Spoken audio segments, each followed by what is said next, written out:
You're not an architect. You're a factory worker. You're just sitting there cranking out tickets. You're wondering why the whole system is falling apart and you're not getting anywhere. If you think your only job is writing code, I don't know what to tell you. You've already lost. Software is a liability, not an asset. Every line you add is just more debt. It makes it harder for the company to move. Here's 8 ways to stop the feature factory cycle and actually start thinking like a leader. Every new feature you add is a permanent tax on your brain and your time. It's like a machine that's getting bigger, but it needs more fuel, more oil, more maintenance, at least at the same rate that it's growing. Eventually, it'll break. Stop trying to build more and start trying to build less. You got to figure out the maintenance costs for every feature. Put a base cost estimate in every plan. If a feature doesn't work, kill it. You have to delete that code before it drains your gas tank. If you want to talk to the business, you need some hard numbers to show why you're slowing down and maybe missing some goals. If you're writing blind, you get blamed for being slow. But what's really happening is your team, it's drowning in debt. You want to check out 2 reports. The first one is engineering investment. That report is designed to align engineering effort with business needs. Basically, you want to use it to show what amount of effort is going in for new stuff and what amount of effort is being used to keep the lights on. The second report is allocation. This one breaks down effort that goes into your planned work, which is your roadmap, and the effort that goes into unplanned work, which is emergencies or firefighting. Now, you don't have to be making up any more excuses.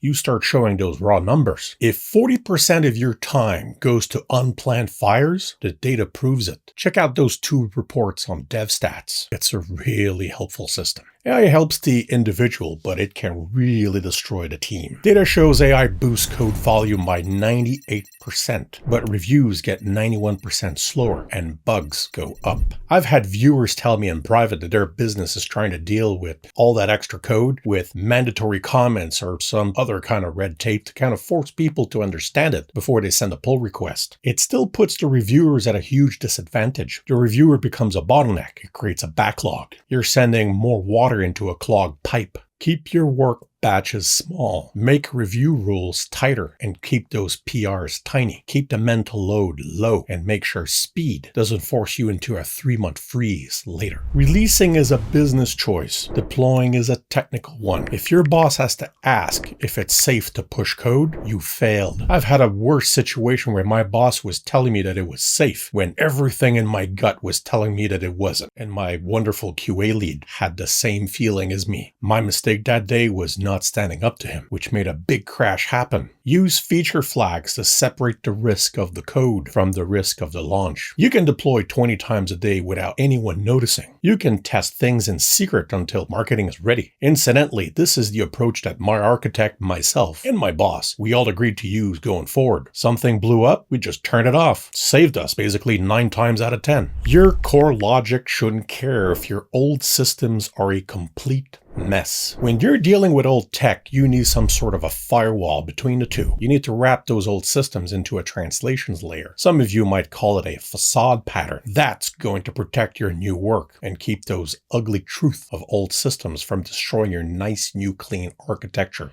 Stop arguing with managers about quality. Start using error budgets. These give everyone some common language. Pick a fair amount of downtime that you can actually live with. That's your error budget. If you're out of budget, the factory stops. The business has to fix stability before they get more features. This gives you a non-negotiable way of telling suits or PMs that now they're playing with fire. That kind of makes the business pay fines to customers for not keeping up with their own SLAs. Stakeholders don't care about those long-term health of your code. For them, it's just this invisible thing. They can't see it. They can't even understand it. They just want the next shiny thing. But software is a liability, so your best defense is having as little of it as possible. Your answer to new dependencies should be no, unless it's a standard part of your setup. It has to prove it's worth the trouble. You have less to maintain because you're limiting outside code. You stop the world from breaking your stuff. Most devs have no clue what problem they're actually trying to solve. They're just following some description. They don't ask, they don't think, they don't want to understand. This turns them into a feature factory. It takes you to bad assumptions and zero trust. Always start with the problem before you write code. Talk to the product team. Assume the project is going to fail and just ask Why? Engineers can make smart choices. If you don't use your brain, you'll build features that customers are going to hate. What I call in the industry the elite 1%ers, they don't win by writing more code. They win by getting results with the least amount of software possible. Stop being a factory and start being a filter. Or keep chasing points and look at your system slowly die. Your career, your call.